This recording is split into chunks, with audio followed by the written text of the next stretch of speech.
November 11, 1954. The Copa Room, New York. The spotlight hit the stage, but Sammy Davis Jr. couldn't see it. Not completely. Just 8 weeks after the car accident that shattered his left eye and nearly ended his career, he was standing behind the curtain, wearing a patch over his bandaged socket, his hands trembling uncontrollably. Ladies and gentlemen, the Will Mastin Trio featuring Sammy Davis Jr. The curtain opened. 2,000 people applauded. But when they saw what stood before them, a broken young man with half his vision gone, the applause died into uncomfortable silence. And what Sammy did next, what he said into that deafening quiet, didn't just save his career. It shattered him completely before rebuilding him into something the world had never seen before. But why was this comeback performance so different from every other story of triumph over tragedy? And what happened when Sammy finally removed that patch on stage that night? To understand this story, we have to go back to the moment that changed everything. November 19, 1954, Highway 91, California. Sammy Davis Jr. was driving alone from Las Vegas back to Los Angeles after a successful engagement at the New Frontier Hotel. He was 29 years old, at the peak of his powers, and finally starting to break through the racial barriers that had kept him confined to black venues. At 2:47 a.m., exhausted and fighting to stay awake, Sammy's Cadillac drifted into the path of an oncoming car. In the split second before impact, he threw his hands up to protect his face. The steering wheel's ornamental center cone pierced his left eye like a spear. When Sammy regained consciousness at San Bernardino County Hospital, the first thing he tried to do was open his eyes. Only one responded. The left side of his face was a mass of bandages, and underneath those bandages was nothing. His left eye was gone forever. Dr. Frederick Hull delivered the news with clinical precision. "Mr. Davis, you've lost your left eye completely.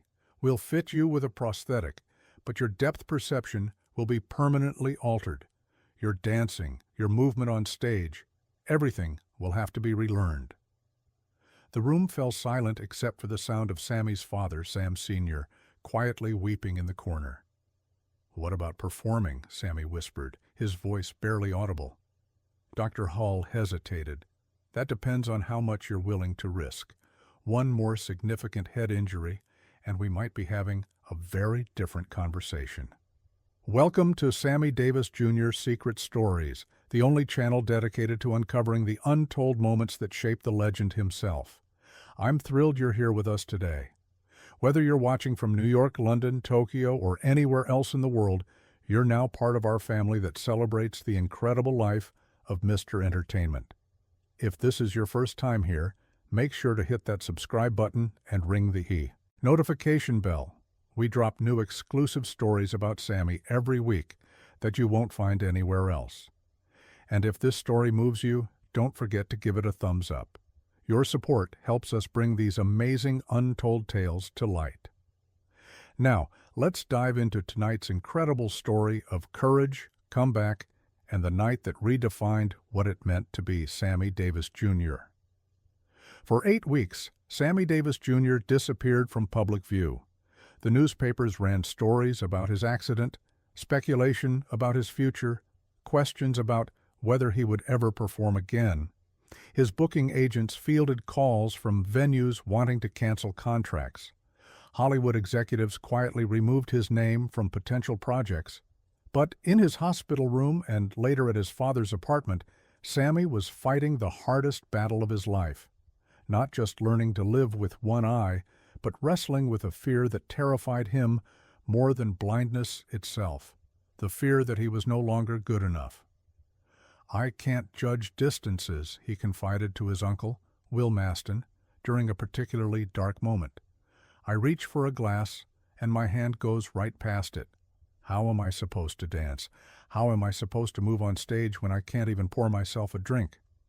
Will Mastin, who had been performing since vaudeville days and had seen every kind of setback imaginable, sat down beside his nephew.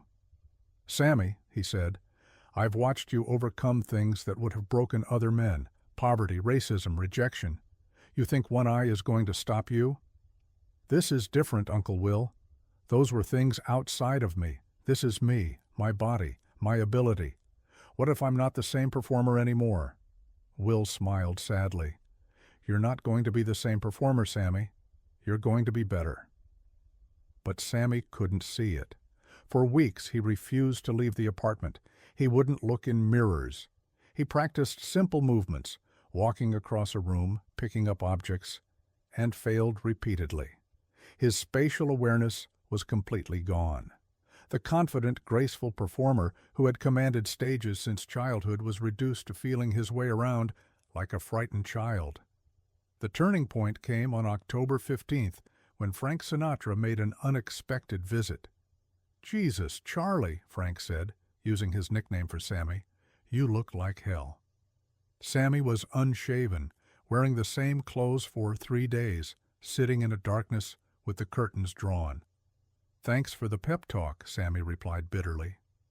"Good, you're still got some fight left," Frank said, opening the curtains and flooding the room with light, "because we need to talk."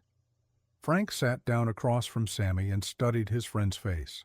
The left side was still swollen, the eye socket covered by a medical patch. "The Copa Room wants to book you for November," Frank said directly. "Opening night, November 11th. You interested?" Sammy laughed, but there was no humor in it. "Frank, look at me. I'm half blind. I can barely walk across a room without bumping into furniture. I'm finished." "Bullshit," Frank said sharply. "You know what your problem is, Charlie? You're so busy feeling sorry for yourself that you forgot who you are." "I forgot who I am. Frank, I literally can't see who I am anymore." Frank leaned forward. "You're Sammy Davis Jr. You're the most talented entertainer I've ever seen. You can sing, dance, do impressions, play instruments. You think all of that was in your left eye?" Sammy was quiet for a long moment. "What if I fail?" he whispered. "What if I get up there and I fall down, or miss a step, or look like a freak?" Frank's voice softened. "Then you get up and you try again. But Sammy, you'll never know unless you try, and the world needs to see that you're still here, that you're still fighting." That conversation planted a seed. Over the next 3 weeks, Sammy began practicing again. Not full performances, but small movements, walking in straight lines, reaching for objects, slowly, painfully, rebuilding his sense of space and movement. His father and uncle helped by setting up a makeshift stage in the apartment. They would play music, and Sammy would try to dance. At first it was disaster. He would stumble, misjudge turns, reach for microphone stands that weren't where he thought they were. But gradually, something began to change. Sammy started developing new instincts, relying more on his right eye, on his hearing, on muscle memory built over 26 years of performing. "You're adapting," Dr. Hull observed during a follow-up visit. "The brain is remarkable. It's finding new ways to process spatial information." "Does that mean I can perform again?" Sammy asked. "It means you can try."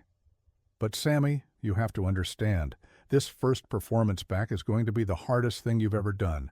The audience will be watching for any sign of weakness, any evidence that you're not the same performer you were. Are you ready for that?" Sammy wasn't sure he was ready for anything, but on November 8th he called his booking agent and confirmed the Copa Room engagement. November 11th arrived gray and cold. Sammy spent the entire day in his hotel room, alternating between nervous pacing and complete stillness. He had been fitted with a glass prosthetic eye, but it looked artificial, obvious, so he chose to perform with an eye patch instead. At 7 p.m. he arrived at the Copa Room for sound check. The venue was smaller than he remembered, more intimate. He could see every table, every face in the audience. There would be nowhere to hide. "How do you feel?" asked Jerry Lewis, who had come to support his friend. "Terrified," Sammy answered honestly. "Good. That means you care." At 9:15 p.m., Sammy stood behind the curtain, listening to the audience chatter. He could hear anticipation in their voices, but also something else: curiosity, morbid fascination. They hadn't come just to be entertained. They had come to see how badly the accident had damaged him. His father appeared beside him. "You don't have to do this, son. We can cancel, reschedule, wait until you're more ready." Sammy looked at his father with his one good eye. "Dad, if I don't do this tonight, I'll never do it. I'll spend the rest of my life afraid." The announcer's voice boomed across the room. "Ladies and gentlemen, making his return to the stage, the Will Maston Trio featuring Sammy Davis Jr." The curtain opened. Sammy stepped into the spotlight. The applause was polite, but he could feel the shock ripple through the room. The confident young man they remembered was gone. In his place stood someone thinner, more vulnerable, wearing a black eye patch that made him look like a wounded pirate. For a moment Sammy stood there, overwhelmed by the lights, the faces, the weight of expectation. He had rehearsed this moment 100 times, but nothing had prepared him for the reality of being on stage again with half his vision gone. Then something extraordinary happened. Instead of launching into his planned opening number, Sammy began to speak. "Well," he said, his voice carrying clearly through the room, "I bet you weren't expecting the Hathaway shirt man." The reference to the famous advertising campaign featuring a distinguished man with an eye patch got a few nervous laughs. "I know what you're thinking," Sammy continued. "You're wondering if I can still do this. To be honest, so am I." The room was dead silent now. This wasn't what they had expected at all. 8 weeks ago, I thought my career was over. I thought the best part of my life was behind me. And maybe it is. Maybe I'll never be the same performer I was before this accident." He paused, scanning the audience with his one good eye. "But you know what I realized? I don't want to be the same performer I was before. Because that performer took things for granted. He took his sight for granted. He took this gift for granted." Sammy gestured to the stage around him. "Tonight, I see this stage. Half of it, anyway, more clearly than I've ever seen it before, because I know how close I came to losing it forever." The audience was captivated now. This wasn't entertainment in the traditional sense.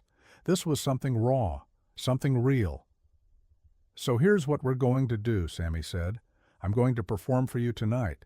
I'm going to sing, I'm going to dance, I'm going to do everything I used to do.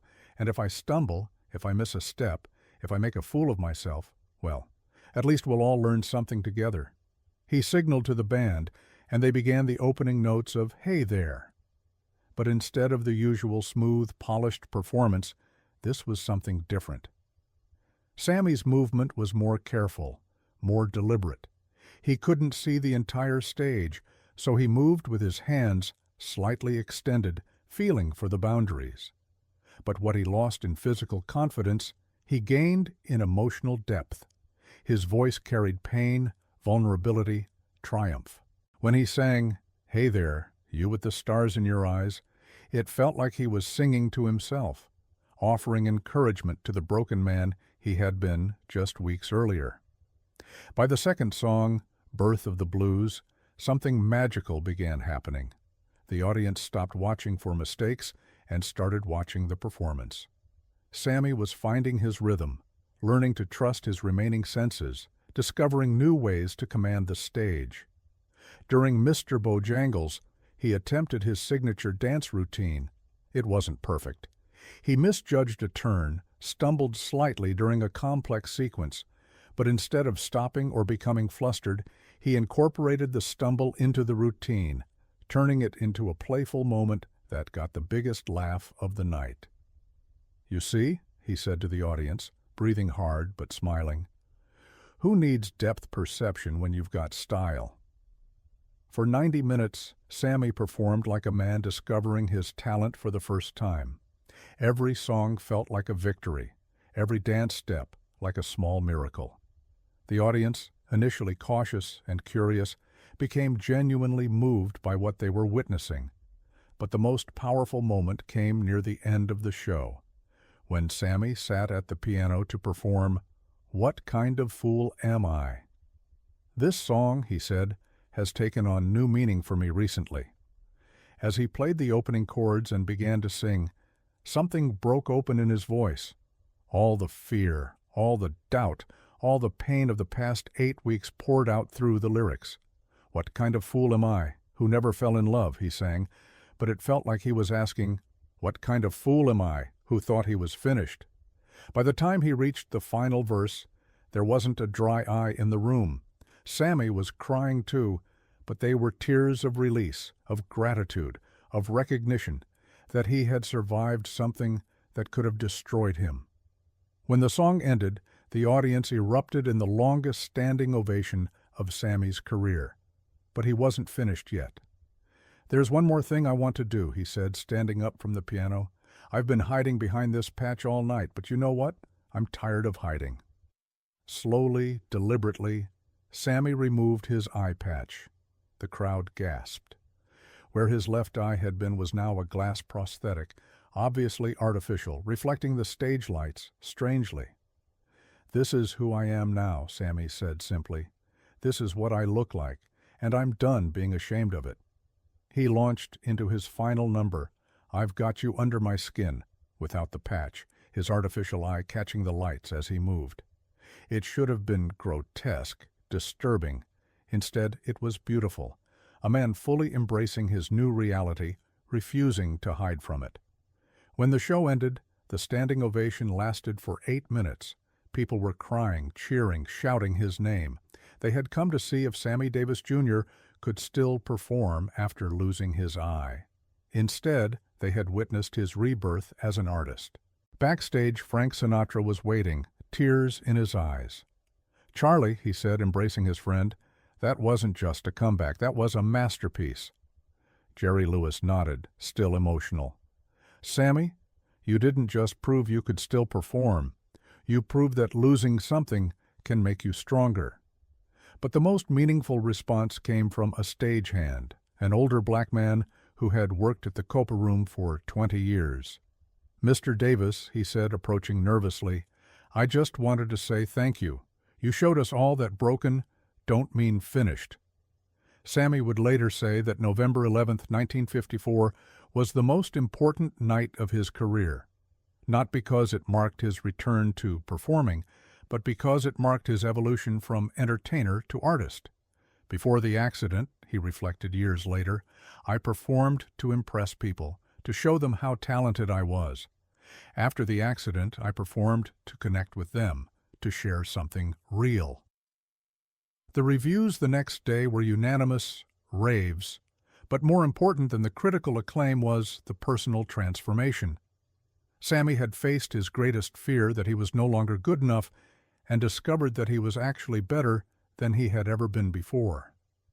The eye patch became part of his signature look for several more months, until he was comfortable performing with the prosthetic eye visible. But the vulnerability he had discovered that night, the willingness to be seen as broken and beautiful simultaneously, never left his performances again. November 11th, 1954. The night Sammy Davis Jr. lost an eye and found his soul. The night he learned that the most powerful performances come not from perfection, but from the courage to be imperfect in front of the world. The night he discovered that sometimes losing something can teach you what you really have.